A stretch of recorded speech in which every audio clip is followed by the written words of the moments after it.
നമസ്കാരം, നേഥിയാസ്മാജിക്കിൻ്റെ പുതിയൊരു എപ്പിസോഡിലേക്ക് എല്ലാവർക്കും സ്വാഗതം. അപ്പോൾ ഇന്ന് ഞാൻ വന്നിരിക്കുന്നത് ഒരു കിച്ചൺ ടിപ്പിൻ്റെ വീഡിയോ ആയിട്ടാണ് കേട്ടോ.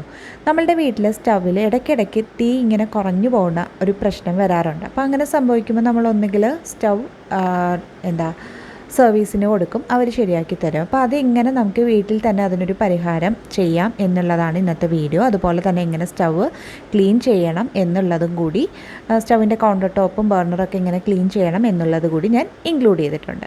അപ്പോൾ നമുക്കൊന്ന് കണ്ടു നോക്കാം ഇതെങ്ങനെയാണ് ചെയ്യുന്നതെന്ന്. അപ്പോൾ അതായത് നമ്മളുടെ വീട്ടിലെ സ്റ്റൗ ഇപ്പോൾ നമ്മളുടെ രാവിലത്തെ പണികളൊക്കെ കഴിഞ്ഞിട്ടുള്ളൊരു അവസ്ഥയാണ് കണ്ടോ. ഇതിൽ ഈ ഒരു ബർണറിൽ തീ കുറച്ച് കുറവാണ്, കുറച്ചല്ല നല്ല പോലെ കുറവാണ്. അപ്പോൾ 3 ബർണർ ഉള്ള സ്റ്റൗവാണ്. അപ്പോൾ അതിൽ ഒരു ബർണറിൽ മാത്രം തീ കുറച്ച് കുറവാണ്. പക്ഷെ ഇത് കണ്ടോ, ഇതിൽ നന്നായിട്ട് തീ വരുന്നുണ്ട്. നടുക്കത്തെ മിഡിലുള്ള ആ ഒരു ബർണറിന് വലിയ പ്രശ്നമൊന്നുമില്ല. അപ്പോൾ ആദ്യം നമുക്കിതൊന്ന് ക്ലീൻ ചെയ്യുന്നത് എങ്ങനെയാണെന്ന് നോക്കാം. അപ്പോൾ ഒന്നുകിൽ ഈ ബർണറിനുള്ളിൽ, ഈ ഒരു സംഭവത്തിനുള്ളിൽ കരടൊക്കെ കൊണ്ട് നമുക്ക് തീ കുറച്ച് വരുന്ന ഒരു പ്രശ്നം ഉണ്ടാവാം. അപ്പോൾ അതിൽ ഒന്ന് ഇടയ്ക്കിടയ്ക്ക് ക്ലീൻ ചെയ്ത് കൊടുക്കുന്നത് നല്ലതാണ്. അപ്പോൾ അതിന് നമുക്ക് എന്താണ് ചെയ്യാൻ പറ്റുന്നതെന്ന് ആദ്യം നോക്കാം, അതെങ്ങനെയാണ് ക്ലീൻ ചെയ്യുന്നതെന്നുള്ളത്. അതുപോലെ തന്നെ നമ്മളുടെ ഈ സ്റ്റൗവിൻ്റെ ആ ഒരു കൗണ്ടർ ടോപ്പും എങ്ങനെ നന്നായിട്ട് ക്ലീൻ ചെയ്തെടുക്കാം എന്നുള്ളതും കൂടി നോക്കാം. അപ്പോൾ അതിനായിട്ട് നമുക്ക് ആദ്യം ഒരു സൊല്യൂഷൻ ഉണ്ടാക്കണം. അപ്പോൾ അതിനായിട്ട് ഞാനിവിടെ ഒരു പാത്രം എടുത്തിട്ടുണ്ട്. അതിലേക്ക് നമുക്ക് ബേക്കിംഗ് സോഡയാണ് ആദ്യം ചേർത്ത് കൊടുക്കാനുള്ളത്. ഞാനിപ്പോഴൊരു 2 ടേബിൾ സ്പൂണോളം ബേക്കിംഗ് സോഡ ചേർത്ത് കൊടുക്കുന്നുണ്ട്. പിന്നെ നമുക്ക് ആവശ്യം വിനീഗറാണ്, നമ്മളുടെ സിന്തറ്റിക് വിനീഗർ ഉണ്ടല്ലോ അത്. അപ്പോൾ അതും നമുക്ക് അത്യാവശ്യം ഒഴിച്ചു കൊടുക്കാം. പിന്നെ പ്രത്യേകം ക്വാണ്ടിറ്റി ഒന്നും പറയുന്നില്ല കേട്ടോ, ഏകദേശം ഒരു 1/4 കപ്പോളമൊക്കെ ഞാൻ ഒഴിച്ചു കൊടുക്കുന്നുണ്ട്. ഇനി ഇതിലേക്ക് നമുക്ക് ചേർക്കാനുള്ളത് നല്ല തിളച്ച വെള്ളമാണ്, നല്ല ചൂടുള്ള വെള്ളമാണ് ഞാനിതിലേക്ക് ഒഴിച്ചു കൊടുക്കുന്നത്. അപ്പോൾ അത് നമ്മളുടെ ഈ ബർണറും അതുപോലെ തന്നെ അതിൻ്റെ ആ ഒരു സംഭവമൊക്കെ ഉണ്ടല്ലോ, അതൊക്കെ മുങ്ങിക്കിടക്കുന്ന പരുവത്തിന് നമ്മൾ വെള്ളം ഒഴിച്ചു കൊടുക്കുക. അപ്പോൾ ആദ്യം ഇതൊന്ന് നമുക്ക് മിക്സ് ചെയ്തെടുക്കാം നന്നായിട്ട്, ബേക്കിംഗ് സോഡയൊക്കെ നന്നായിട്ടൊന്ന് അലിഞ്ഞ് വരാനായി. പിന്നെ ഇതിലേക്ക് ഞാനിപ്പോൾ കുറച്ച് ഷാമ്പു കൂടി ചേർത്ത് കൊടുക്കുന്നുണ്ട്. അപ്പോൾ അത് നിർബന്ധമില്ല, എന്നാലും ചേർത്താൽ കുറച്ചുകൂടി നല്ലതാണ്. അതിലെ ആ ഒരു ഇമ്പ്യൂരിറ്റീസൊക്കെ മാറാനായിട്ട് കുറച്ചുകൂടി നല്ലതാണ്. അപ്പോൾ കുറച്ച് ഷാമ്പുവും കൂടി ഞാൻ ചേർത്ത് കൊടുക്കുന്നുണ്ട്. എന്നിട്ട് നന്നായിട്ടൊന്ന് മിക്സ് ചെയ്തെടുത്തിട്ടുണ്ട്. ഇനി നമുക്ക് ആ സ്റ്റൗവിൻ്റെ ബർണറൊക്കെ ഇതിലേക്ക് ഇട്ട് കൊടുക്കാം. അപ്പോൾ ഇതിലുള്ള ആ ഒരു അഴുക്കൊക്കെ പോകാനായിട്ട് ഇതൊരുപാട് ഹെൽപ്പ് ചെയ്യും. അപ്പോൾ ഇതിൽ ആ ഒരു ഏകദേശം ഒരു 20 to 30 മിനിറ്റ്സോളം നമുക്കിതിൽ തന്നെ ഒന്ന് മുക്കി വെച്ചിരിക്കാം കേട്ടോ. എത്രത്തോളം നേരം വെച്ചിരിക്കുന്നു അത്രത്തോളം നല്ലത്. ഒരു അരമണിക്കൂറെങ്കിലും കുറഞ്ഞത് നമ്മൾ വെച്ചിരിക്കുന്നതാണ് നല്ലത്. അപ്പോൾ കണ്ടോ, നല്ല ചൂടുണ്ട് ഇപ്പോഴും വെള്ളത്തിന്. അപ്പോൾ നല്ല ചൂട് വെള്ളം തന്നെ ഒഴിച്ചു കൊടുക്കുക. ഈ ഒരു സൊല്യൂഷൻ തന്നെ ഞാൻ കുറച്ചൊന്ന് ടിഷ്യൂ പേപ്പറിലേക്ക് ആക്കി കൊടുക്കുന്നുണ്ട്. കാരണം ഈ ഒരു സൊല്യൂഷൻ തന്നെ നമുക്ക് സ്റ്റൗവിൻ്റെ കൗണ്ടർ ടോപ്പ് ക്ലീൻ ചെയ്യാനും യൂസ് ചെയ്യാം കേട്ടോ. ഈ ഒരു ലിക്വിഡ് സ്റ്റൗവിൽ ഫുള്ളായിട്ടൊന്ന് ഇതുപോലെ ഒന്ന് ആക്കി കൊടുത്തിട്ട് എല്ലാ ഭാഗത്തും വരുന്ന രീതിയിലൊന്ന് തുടച്ചു കൊടുക്കുക. അപ്പോൾ നല്ല പോലെ അതിലുള്ള അഴുക്കൊക്കെ മാറാനായിട്ട് നന്നായിട്ട് ഹെൽപ്പ് ചെയ്യും. എല്ലാ ഭാഗത്തും ഒന്ന് ആക്കി കൊടുത്തിട്ട് കുറച്ച് നേരം നമ്മളൊരു 5 മിനിറ്റോളം അതുപോലെ വെച്ചിരുന്നിട്ട് ജസ്റ്റ് ഒന്ന് തുടച്ചെടുത്താൽ മതി കേട്ടോ. അപ്പോൾ ഞാൻ കണ്ടോ എല്ലാ ഭാഗത്തേക്കും ആക്കി കൊടുക്കുന്നുണ്ട്. ഈ ഒരു സംഭവം കൂടി നമുക്ക് ആ ഒരു ലിക്വിഡിലേക്ക് ഇട്ട് കൊടുക്കാം കേട്ടോ, അതിൽ അഴുക്കൊക്കെ മാറാനായിട്ട്. അത് ഞാൻ വിട്ടുപോയതാണ്. അപ്പോൾ അതുകൂടി നമുക്ക് ആ ഒരു ലിക്വിഡിലേക്ക് ഇട്ട് കൊടുക്കാം. എന്നിട്ട് എല്ലാ ഭാഗത്തും ഈ ഒരു ലിക്വിഡ് ആക്കി കൊടുക്കാം. ഇതിപ്പോൾ ഞാൻ എല്ലാ ഭാഗത്തും ലിക്വിഡ് ആക്കി കഴിഞ്ഞിട്ടുണ്ട് കേട്ടോ. അത് ഏകദേശം ഒന്ന് ഉണങ്ങി വന്നിട്ടുണ്ട്, ഒരു 5 മിനിറ്റോളം ആയി. അപ്പോൾ അതെല്ലാം ഒന്ന് വെള്ളമല്ലേ, പെട്ടെന്ന് തന്നെ അത് ഡ്രൈ ആവും.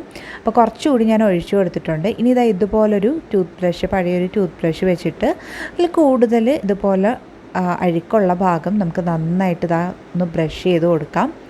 പെട്ടെന്ന് തന്നെ അത് ഇളകിക്കിട്ട് നമ്മൾ ഈ ഒരു ലിക്വിഡ് യൂസ് ചെയ്തിട്ട് ബ്രഷ് ചെയ്യുമ്പോൾ, അപ്പോൾ നമ്മൾ ജസ്റ്റ് ടവൽ വെച്ചോ അല്ലെങ്കിൽ ടിഷ്യൂ വെച്ചിട്ടോ ഒന്ന് തുടയ്ക്കുമ്പോൾ അത് ചിലപ്പം അങ്ങനെ പെട്ടെന്ന് പോകണമെന്നില്ല. അപ്പോൾ ഇതുപോലൊരു ബ്രഷ് നമുക്ക് ഇതിനായിട്ട് യൂസ് ചെയ്ത് പോലുള്ള ഈ ഒരു സൈഡിലൊക്കെ ഉള്ള അഴുക്ക് മാറാനായിട്ട് ഈ ഒരു ബ്രഷ് വെച്ചിട്ട് നന്നായിട്ടൊന്ന് ബ്രഷ് ചെയ്തെടുക്കാം.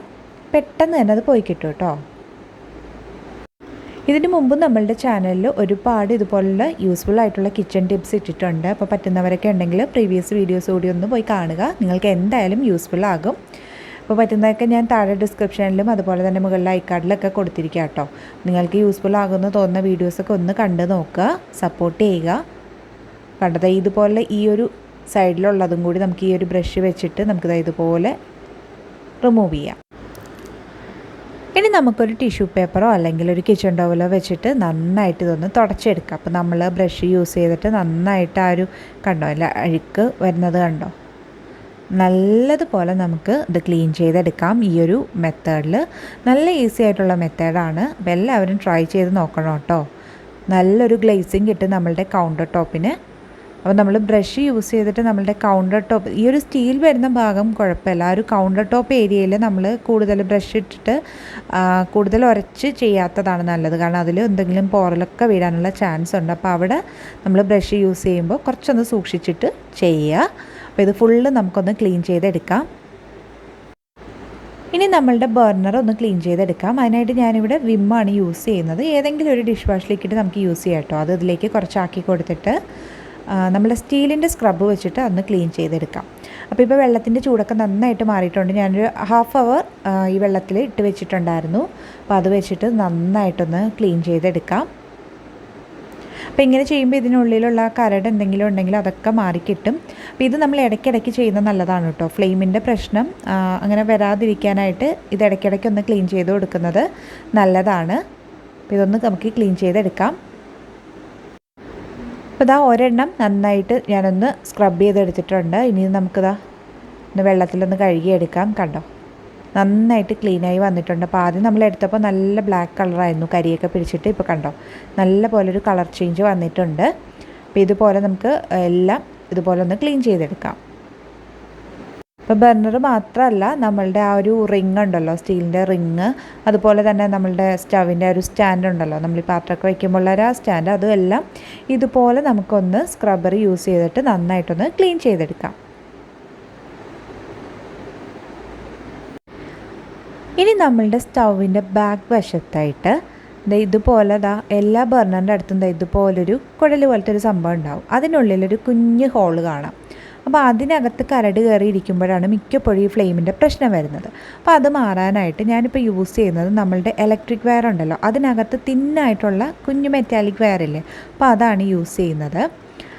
അത് വെച്ചിട്ട് നമ്മൾ ഇതിൻ്റെ ഉള്ളിലേക്ക് കയറ്റിയിട്ട് ജസ്റ്റ് ആ ഒരു ഹോളിൽ കയറ്റിയിട്ട് നന്നായിട്ടൊന്ന് കറക്കിയെടുക്കുക. അപ്പോൾ അതിൻ്റെ ഉള്ളിൽ എന്തെങ്കിലും കരടോ എന്തെങ്കിലും ഉണ്ടെങ്കിൽ അതങ്ങ് മാറിക്കിട്ടും. അപ്പോൾ നമ്മളുടെ ഫ്ലെയിം നന്നായിട്ട് വരും. മിക്കപ്പോഴും ഇതിൽ കരട് കയറി അടഞ്ഞിട്ടായിരിക്കും നമ്മളുടെ ഫ്ലെയിമിന് പ്രശ്നം സംഭവിക്കുക.